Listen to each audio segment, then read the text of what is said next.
En hebben wij een fijn weekend gehad? Wij hebben gewerkt, Claire. Ach, dat is waar ook. Nou ja, goed.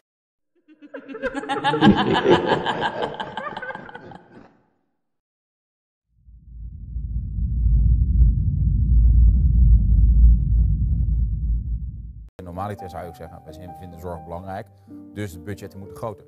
Alleen als je kijkt naar zorg, en het geldt ook vooral voor onderwijs, zie je dat die budgetten, een heel groot gedeelte daarvan gaat niet naar de handen aan het bed, om het maar zo te zeggen. Nou, en dat is dus eigenlijk wel waar het om moet gaan. Dus de mensen die de zwaarste last dragen en de belangrijkste zorg ook uitvoeren, die hebben het vaak het zwaarst. Nou, en wij vinden dat daar meer aandacht voor moet zijn en daar gaat dit theaterstuk over. En hebben wij een fijn weekend gehad? Wij hebben gewerkt, Claire. Ach, dat is waar ook. Nou ja, goed.